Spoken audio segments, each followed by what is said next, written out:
start at the very beginning. I'm going to start with function notation, and then we're going to talk a little bit about a linear function, okay?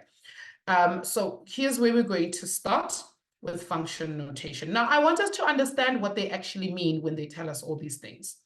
All right, let's look at f of x. F of x is equal to 2x minus 5. Now, we've seen y is equal to 2x minus 5 before. Where have we seen such a function before? It was in grade 9, yes? What was it called? A what function? Or what kind of graph did they call it in grade 9? It's not a gradient. There is a gradient involved, yes. Like the one that that's it, Pumzile. The gradient is involved, like what we did in analytical geometry when you said gradient equals y2 minus y1 over x2 minus x1. That is the gradient. It is involved here, right? Because this is an equation of a straight line. Beautiful. It's a linear function. But let's talk about what this f of x means and what all of this put together means. Now, we know that graphs are actually giving us input. We're looking for something that we input, and from that thing that we input, we need to get an output. Okay, we need to get an output out. So when we write f of x like this, what we're actually referring to is a function. We call the function f. The function is named f. The function named f. Right. The function named f tells me that if I input some value for x, I'm going to get an output of some other value. And that's where we get the idea of our x coordinate and our y coordinate on a Cartesian plane. So if I decide that I'm going to input x as 1, so if I say if x is equal to 1, then my function of f at the point 1 will give me a particular output. So I then have to say f of 1 is equal to 2 times, now my x value is 1 minus 5, right? So if I put that in, I'm going to get 2 times 1, which is 2 minus 5 is -3. What that then tells me on my Cartesian plane is that at the point, at my x value if my x value is 1, then my corresponding y value as my output will be -3. Okay, I want us to be very careful, grade 10s. We always write the x value first and then the y value, because when we input something, we always input an x value and we get out a y value. So x always comes first, then our y value. All right, everybody understanding that? That this function is named f. And for the function f, at whatever point x we choose, we will get a y value for that function. All right, let's look at the next one that we have, this one over here. Okay. What is this function called? What is the name of this function?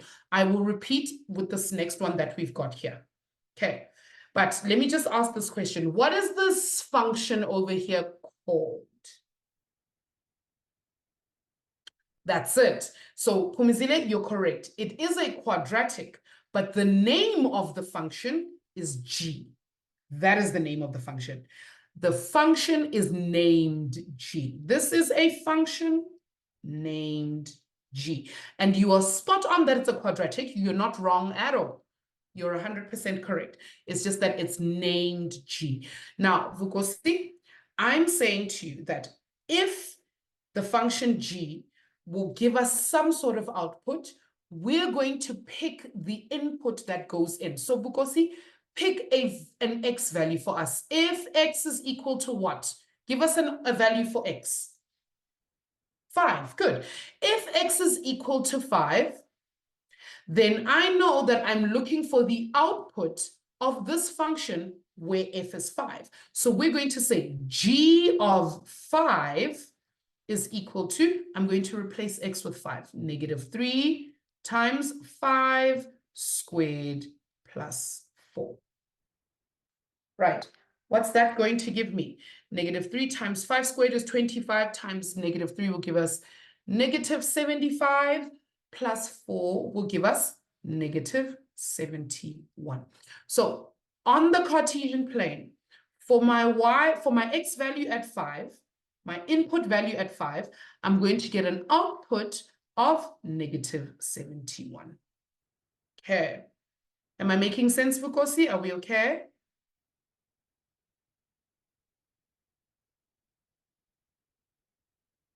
Excellent. Okay. Nothing. I promise. Absolutely nothing. Absolutely nothing. I promise. I'm not cooking anything at all. This is it. All right. Let's talk about whether something is a function or not. I'm going to name this a function. Now, if we want to define something as a function, there's a specific way that we define it. And I'm going to make this a lot bigger so that we can actually see. All right. Is this a function? I'm going to paste that. All right. Now, in order for us to determine whether anything is a function or not, we need one y value. We need one y value for every x value. For every x value. Now, that means that if I get two y values, if I get two y values for a specific x value, then we do not call it a function. So we can't call it the function f of x or the function g of x or the function even m of x. Sometimes they call it m of x. Okay, so the way we can tell whether something is a function or not is we're going to use something called a vertical line test. And I need you guys to write this down. It's going to crop up in matric again. It's called a vertical line test. Okay, it's going to come up in matric again when you're doing the different graphs, because there are quite a few of them. All right, so here's how we're going to do a vertical line test. Everybody's going to grab a ruler and you're going to go to any graph of a function that we can find, and we do this, right? And we want to make sure on our graph that we've got one x value for every y value. Let me show you what I mean. Let's go back to this function that we had over here. This coordinate that we had for if x is equal to 1 gave us 1 and negative 3. If I take this on a Cartesian plane, I'm going to go to my x coordinate, to my x values.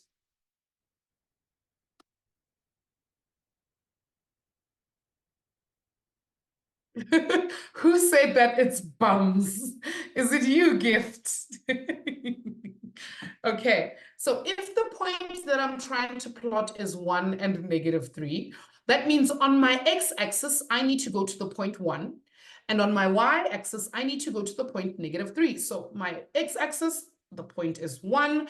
And on my y-axis, the point would be negative 3. Now, I'm then going to draw a horizontal line from my y-axis going that way, and a vertical line from my x-axis going that way. That spot where they meet, that is the point 1, negative 3.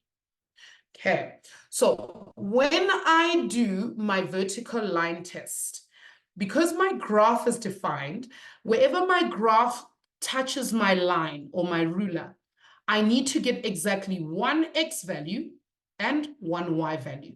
If I look at that point where they intersect, do I have exactly one point where they meet on this graph here? Yes? We've got exactly 1 point. So if I move my graph, let me move my ruler to that point over there. At that point, do they intersect only once? Do I only have one x value and one y value? Yes, I do. So I've only got one x value and one y value. So this means that number one, this function or this graph that we're seeing drawn on this Cartesian plane, this is a function, because for every x value, I only have one y value. So this makes that a function. All right, let's go to number 2. Test it with your vertical line graph. You take your ruler and you put it there. Do I only have one y value for every x value? Yes. At that point, I have exactly one x value and one y value. If I move my ruler across, let's move it over there. Do I have exactly one x value and one y value? Yes, I do. One x value and one y value, which means this one is a function. Now, let's go to number 4. If we go over here, what do I notice when I put my ruler on that graph? What do I notice? I've got an x and a y coordinate here. Do we see another one? Yes, there. My graph crosses again. So, is number 4 a function? Is it a function?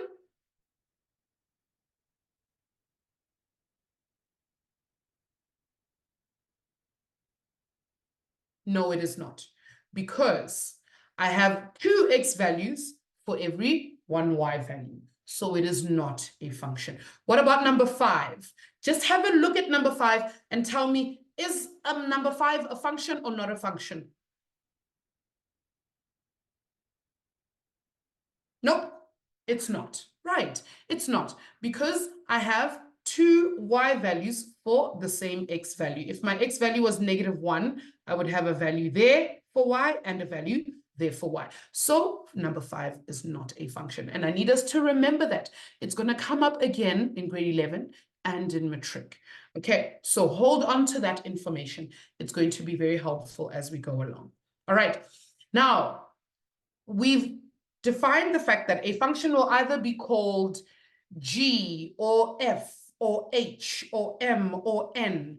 But today we're going to be focusing specifically on, on a straight line graph. Now, we've just finished doing analytical geometry, and we've all seen a straight line graph.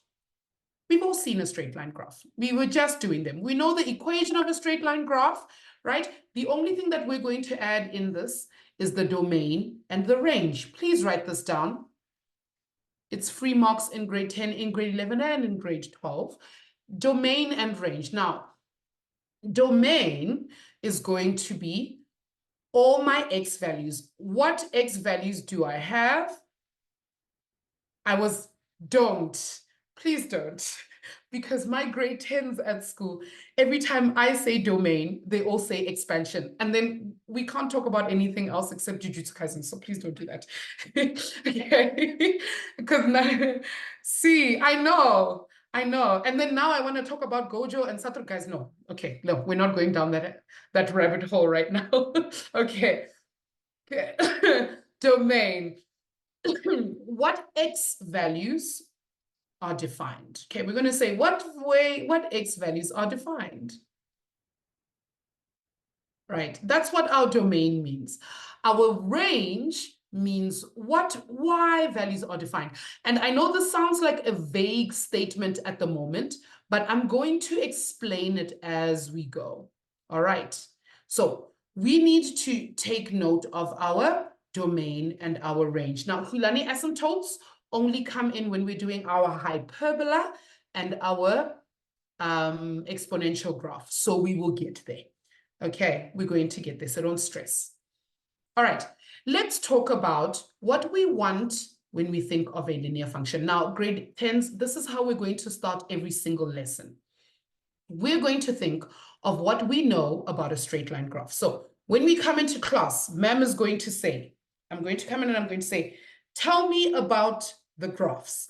And you're going to say, I know, ma'am, that we have a straight line graph. And from a straight line graph, we're going to get the following things.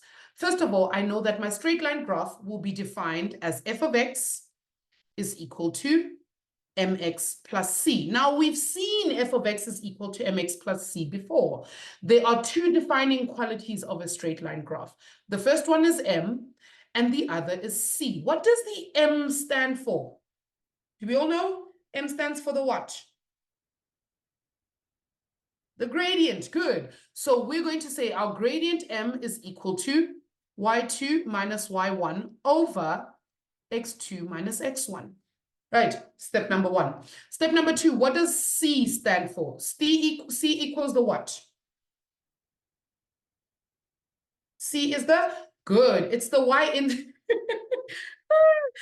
Abu, the y-intercept, not the y-insect. Okay.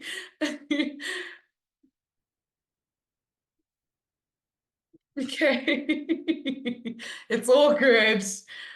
You're lucky you're funny. You're very funny. All right. So C is our y-intercept. Now, something I want to extend on this particular point is that we need to know these 2 points. They're going to come up in every graph that we're going to do. We're going to remember, if we want to find the y-intercept, x must equal 0. And if I want to find the x-intercept, then y must equal 0. Okay, this is a very important concept. It's going to come up in every single function, every single graph. Your parabola, your hyperbola, your exponential graph. All of them need to have an x-intercept and a y-intercept. And if we don't get an answer for these, it tells us something. So we need to remember that. Okay, now from this, we also need to remember the domain. And we also need to remember the range.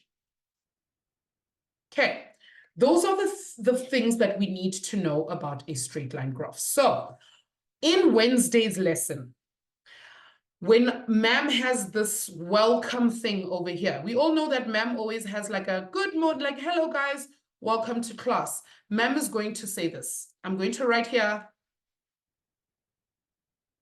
I'm going to say, close your books. Tell me about the straight line graph. That's what it's going to say, because you need to tell me all the information that we just wrote down. You need to be able to tell me all of this info about a straight line graph without looking. Okay, so that's how Wednesday's lesson is going to start. You're going to grab a piece of paper and you're going to give ma'am all of this information. Thumbs up. Is everybody okay with what? With all of this? Yes? So Wednesday's lesson, you need to be able to give ma'am all of this information without looking at anything. So no textbooks open, no notebooks open, no exercise books open. You need to be able to give this information without anybody telling you about it. The reason why ma'am is going to do this again and again and again is because when you get to your tests and exams, your teachers are not going to give you this information. This is information you already need to know. So I want you to start by being able to tell me this information without looking at it. And that's where we're going to start. All right, let's go to a linear function, right? I know that in order for me to sketch any linear function, I technically only need 2 points. But let's talk about what that looks like when we actually sub these things in. Because if we sub in values for x, they're going to give us values for y, and we need to define these on a Cartesian plane. So here's my Cartesian plane, right?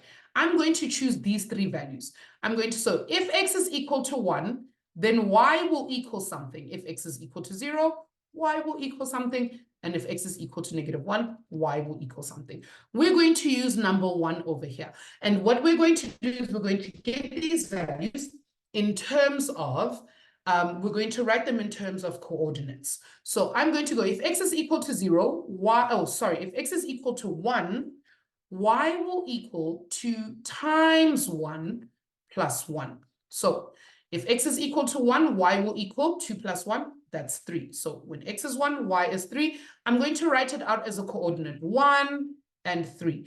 On my Cartesian plane, I'm going to have my x coordinates here and my y coordinates here. This represents negative x, and underneath there, we're going to have negative y down here. All my negative y values. So I'm going to go to my x-axis at 1. Remember, this is my x, and this is my y. I'm going to go to my x-axis at the point 1, and then I'm going to go to my y-axis at the point 3, and I'm going to move horizontally this way, and I'm going to move vertically this way. Where these 2 points meet, where they meet, that is the coordinate 1, 3. That's where they meet. All right. Now let's talk about, bring that back. Okay, let's talk about when x is 0, we're going to go in here and we're going to say y is equal to 2 times 0 plus 1. Therefore, y is equal to 1. So when x is 0, y is 1. So that coordinate is going to be 0 and 1. So I'm going to go to 0. This is where x is equal to 0, there in the middle, right? But my y value is going to be at 1. It's going to be over here. So these two would meet there. That's where they will meet, right? And then we're going to do the exact same thing for when x is equal to -1. If x is equal to -1, I'm going to get y is equal to 2 multiplied by my x value, which is -1 plus 1. 2 times -1 is -2, plus 1 is -1. So when x is -1, y is also -1. If I write that as a coordinate, I'm going to open brackets, -1, semicolon, -1, close brackets. All right, and I'm going to plot that. If my x is -1, it's on the negative x side, that's -1 there. My y is also on my negative y side, which is down here, -1. Where these two meet, draw a vertical and a horizontal line. That point where they meet is the point -1 and -1. I forgot to name this one. This one is 0 and 1. Right. Now I'm going to then use this to draw a straight line, because this is a straight line graph, right? And clearly Teacher Coco's mathematics is completely off. But we get the idea, right? We get the idea. That's what we want. I'm just going to move one down here so that it corresponds. There. 1. All right. Now, it's nice and lovely that we've drawn this, but let's talk about what this graph actually tells us. What this graph tells me is that any value for x that I pick, it doesn't matter whether I pick x is equal to 3. If I make x equal to 3 and I sub in x as 3, whatever y value I get, if I move this thing, let me do this. Okay. If I move in the horizontal direction and then I move in the vertical direction, wherever these two lines meet, they will meet on this exact graph that we've drawn. It won't matter which value. If I choose x to be -2, if I go and I find -2, and I find the value where -2, the y value that corresponds with x is equal to -2, these two values will meet exactly on this line, because this line defines the function at every single point. Okay. Thumbs up. Is everybody understanding what Ma'am is saying? We all good? This line that we've drawn will define every single value of x, and whatever value for y I get will end up on that line. Every single value. But I want us to be very careful, grade 9. I'm saying grade 9s, grade 10s. The values that I'm talking about are not just nice numbers like 1 and 3. Even if I chose the point 2,045, if I replace x with 2,045, the corresponding y value that I get for 2,045 is going to end up on that point. All of them, even if I choose 2,99, 2,99 is going to give me a point on the graph, right? So when we talk about our domain, remember we said our domain is what x values are defined. Let's think about this. Is there any value that x cannot be for this straight line we've drawn? Is there any number that x cannot equal? Yes or no? Think of it. Think of any number. -1,045. I can plug x as -1,045, and I'm going to get an answer for y. So that tells me that my domain, which x values do I get for my graph, X is going to be any real number that I choose. Any real number. Okay. So it doesn't matter what X value I choose. I'm always going to be able to find a number on that graph that corresponds with X. Correct. Which means my X values can be any number between negative infinity and infinity. All of them. Well done, Abu. Excellent. All of them will be defined there. All right. Let's talk about my Y values. Let's go ahead and look on the graph. Think about the logic that ma'am has just used to look for all the X values. Is there any Y value that we would not get? You guys are terrible. Okay, is there any Y value that we would not get if we were to plug in any X value? Correct, Abu. We get all Y values. We will have all of them. So that also tells me that my range, because my range defines my Y values, that means my Y will also be any real number I can find. Y will be an element of all real numbers. Okay.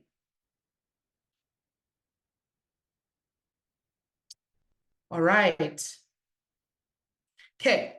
Thumbs up. Are we all okay with the idea of the domain and the range? Yes.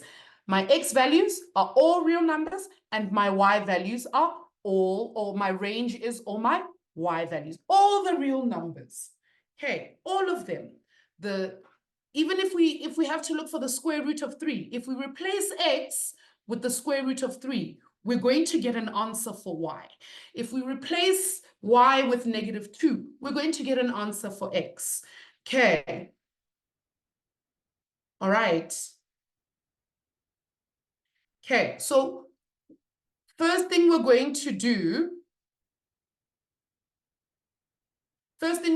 when we get into the class on Wednesday is ma'am is going to say, tell me everything you know about a straight line graph. You need to be able to give ma'am all of this information, including the domain and the range.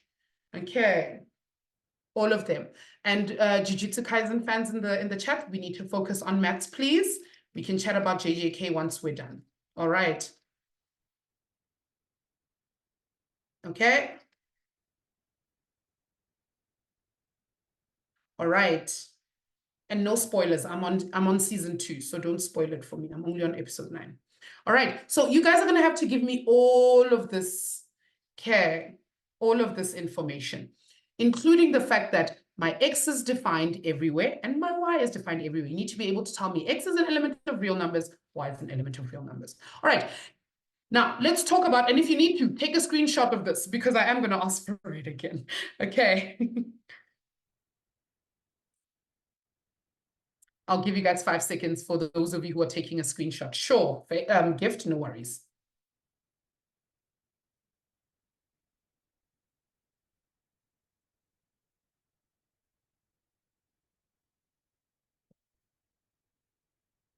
All right, I'm moving on. Come on, guys.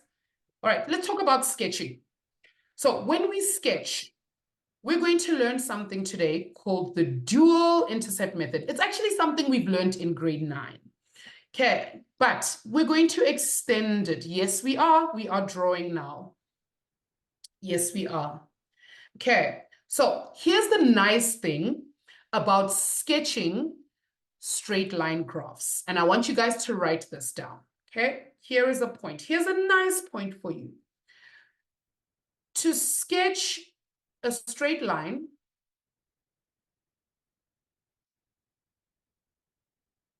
you only need 2 points, just 2.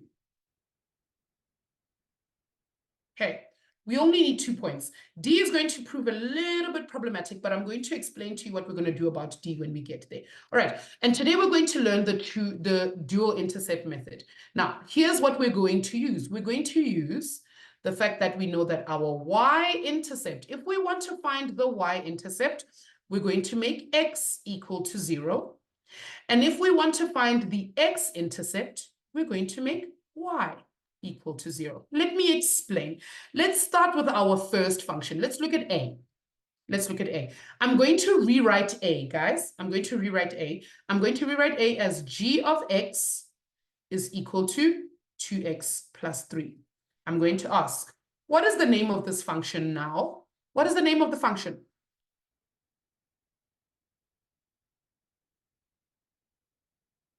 Almost there, Abu? That's it, Omi. Excellent. The graph or the function is called G. That's it. It's called G. All right. So after we draw the function, we're going to name that function G. And I'll show you how it works. We're going to sketch all 4 of these on the same Cartesian plane. Right. Now, I'm going to say g of x is equal to 2x plus 3. We're going to take it as y is equal to 2x plus 3 for now. Now, I want my y-intercept. So I'm going to go in here and I'm going to make x equal to 0. So I'm going to go y is equal to 2 multiplied by, I'm making my x 0. So 2 times 0 plus 3. Right. So that tells me that y is equal to 3. 2 times 0 is 0. Plus 3 is 3. What does this mean for me when I'm sketching? It means I'm going to go to my y-axis. I'm going to go to my y-axis and I'm going to look for the point 3 on my y-axis. 3. And I'm going to put a dot there because that's where my graph is going to cross that line. Right? That's the y-intercept. Let's look at the x-intercept. I know when I want the x-intercept, what do I need to do? X-intercept, I must make what? I must make y equal to 0. Good. We're going to make y equal to 0. So I'm going to go in here and I'm going to replace y with 0. So I'm going to go 0 equals 2x plus 3. And now I'm solving for x, grade 10s. So I'm going to take my positive 3 over to the other side. Right, so I'm going to get negative 3 equals 2x. That means that x would equal negative 3 over 2. That's the same as negative 1.5. Right, so I'm going to go to my x-axis, and I'm going to go to the point negative 1.5, negative 1.5, and I'm going to put a dot there. And then I'm going to pick up my ruler, because to sketch a straight line graph, I only need 2 points. Now I've got my 2 points. I'm just going to pick up my ruler and I'm going to do that. There. My graph has been drawn. That's all I needed. Now, that means that on this particular graph, if I choose my x value to be 1, whatever y value I would get out, I'm going to find that the y value is going to end up on this line. If I choose my x to be 3, whatever y value I get is also going to end up on this line.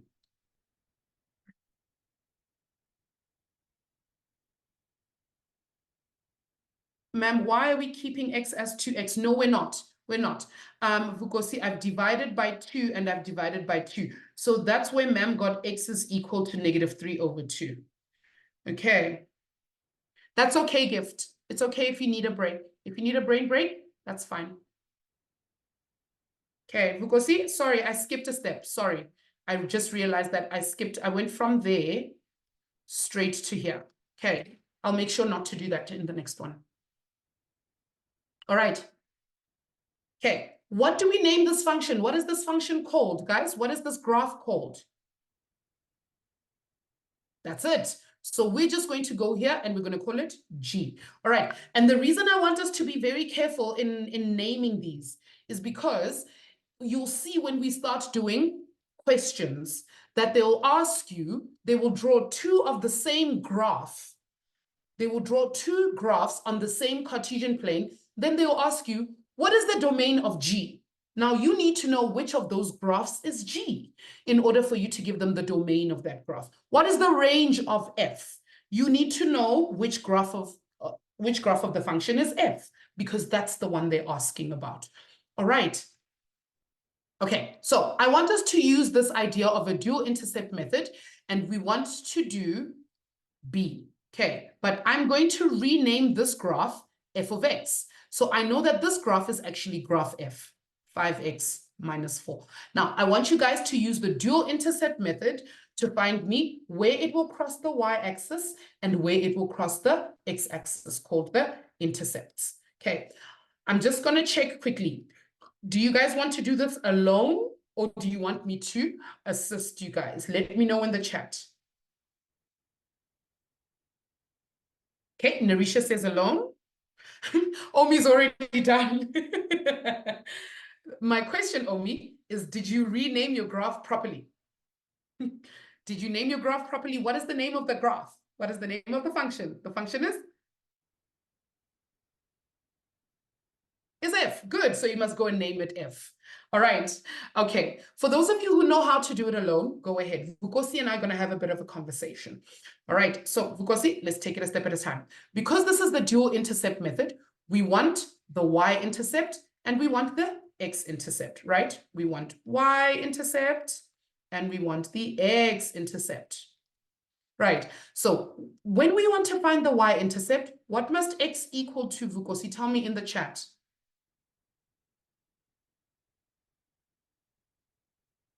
Correct. Y must equal 0. Oh, sorry, x must equal 0.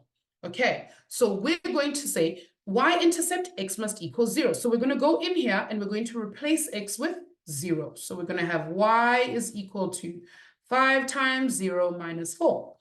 That means y is equal to 5 times 0 is just 0 minus 4 is -4. So on which axis are we going to draw this? On the x-axis or on the y-axis? Where are we going to go look for this point?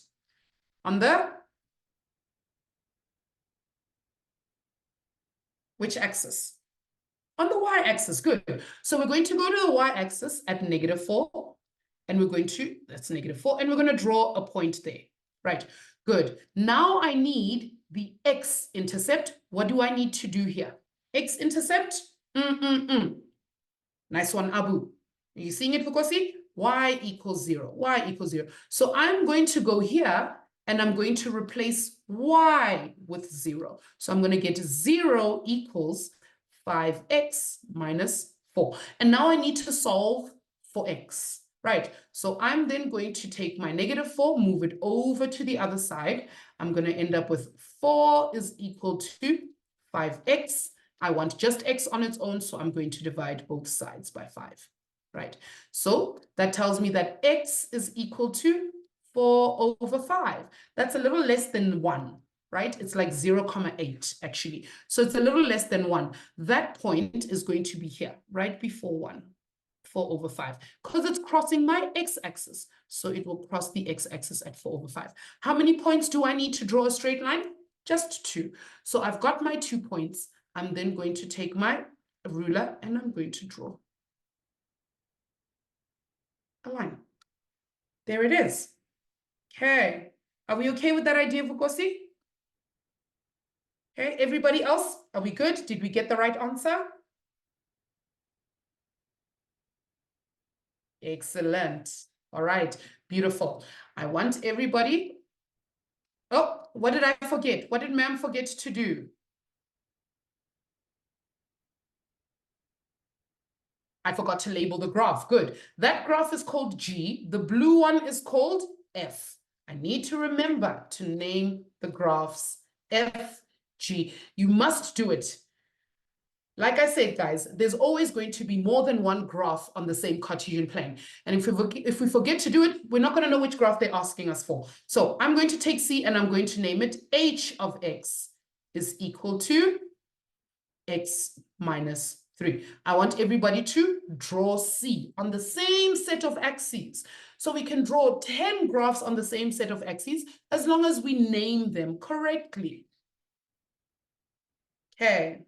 Remember, Abu, the domain and range for any straight line is going to be X is an element of real numbers and Y is an element of real numbers for all of our straight lines, unless they poke a hole in our straight line.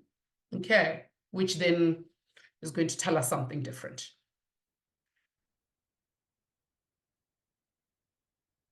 Okay, Khulani is done. You can pop an emoji. I haven't seen anybody give me an emoji today. That's okay, Abu. Sometimes we just need to switch off. If we're not doing the right, like if the things are not coming, that's fine. That's okay. Right.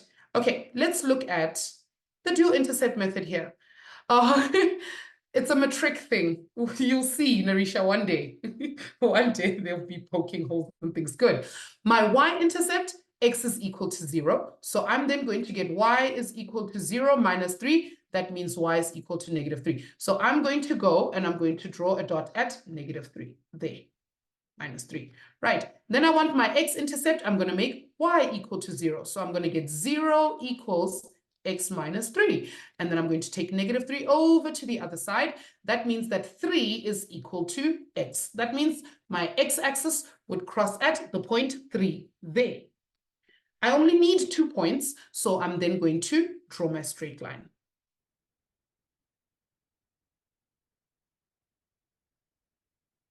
And that's it, grade 10s. Okay. And then again, I must also do what? Good. I must label my graph. Yes, absolutely. This is the graph H. Okay. Okay. Let's look at D quickly. I'm going to name D m of x. M of x is equal to 3x. Now, if we try and use the dual intercept method in D, in question D, we're going to run into a problem. Who's picked up on the problem there? Correct. X is 0 and y is 0. Right. Both of them are going to be 0, which means my graph is going to cross through the origin. It's going to go through the origin. Now, I only have 1 point because both the x-intercept and y-intercept both cross through the origin. So what direction does my graph then go in? Does it go that way through the origin? Does it go there? Does it go there? Does it go there? What direction does it move in? We don't know. We don't know, right? So in this case, in the case of a graph like this, we cannot choose the dual intercept method. If we just have that, we're going to have to choose 2 points. We know that the first point is that if x is equal to 0, y will equal 0. So we're going to go through the point 0, 0. Then pick any other point. It won't matter what that point is. If x is equal to, I'm going to choose 3. If x is equal to 3 for me, I'm going to get y is equal to 3 times 3. Therefore, y is equal to 9. So my other point will be 3 and 9. So I'm going to go to 3, and I'm just going to assume 9. Let's just say 9 is all the way up here. Right, that's the point, 3, 9. And then I'm going to go from the origin through that point there. Okay, so if we do not have a y-intercept, then my graph needs 2 different points in order for it to intersect properly. Okay, or for us to draw that. Yes, correct, Abu. So if we find that the dual intercept method does not work, pick another random point. So x will be 0 and x will be -1. Or x will be 0 and x will be 5. X will be 0 and x will be 0 and x will be 2. So that you can get another coordinate and then you can draw your line. All right. Thumbs up. I want to make sure everybody's with me. Yes? Are we all okay with how to sketch? We only need 2 points. We just need to use the dual intercept method. Right. Let's do a quick recap of what we've learned today. All right. No, Narisha, I'm telling you now, it's not even that complicated. This is as far as it gets. Okay. It's a straight line graph. We did it in grade 9. That's as tough as it gets. Okay, I want us to quickly remember what we've learned today. Okay, we've learned about a function, right? How do we figure out if something is a function? What do we do to figure out if something is a function? We do a what? A something test. Who remembers what is the test called? That's it. Yo, Omi, on fire. Lovely. It's a vertical line test. A vertical line test will tell us if something is a function or not. And how do we know if something is a function? If we have exactly one x value and one y value. If we get more than one y value for one x value, then nope, it doesn't work. Right? It's not a function. It's called a relation. And we don't do relations in high school. We do those in university. Okay. That's how we know that something is a function. Then we spoke about function notation, right? We spoke about function notation. We said that if we have f of x is equal to 3x minus 1, my graph is named what? My graph is named F. Beautiful. Yes, Khulani. So Khulani is asking, ma'am, is there a point where we will learn how to move the graph to the left, right, up, or down in the curriculum for this year?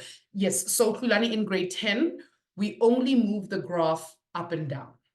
Okay. In grade 11, then we do left, right, and up, down. Okay. We only do that. All right. Okay. So we know that our graph is named F. We know that for every input, which is our X value, we get an output, which is our Y value, right? We get an output, which is our Y value. But Y is also defined as F of X. So if we choose that X is 1, then our output would be F of 1. If we choose X to be negative 2, then our output would be F of negative 2. All right. And that gives us a coordinate on the Cartesian plane. We will get a coordinate of X and Y. Right. We've also learned about the domain and the range. Right. We said that our domain is where all our X values are defined on a straight line, and the range is where all our Y values are defined. Now we need to remember this, guys. Okay, it's very important that we remember it because it's going to come up again and again and again. All right, let's talk about a straight line, right? If we want to sketch a straight line, how many points do we need in order to sketch a straight line? I need 2 points to sketch. I need 2 points to sketch. Let me write the word, the letter 2, or the number 2. I need 2 points to sketch. And how can I find these 2 points? What can I use to find these 2 points? The what? The method. That's it. The dual insect method. Good. The dual intercept method, right? The dual intercept method. How do we find the dual intercept method? For the y-intercept, we're going to make what? Something, something, something. Good, Fulani. X equal 0. To find my x-intercept, we must make y equals 0. And remember, the y-intercept is where my graph crosses the y-axis. And my x-intercept is where my graph crosses the x-axis. That's all.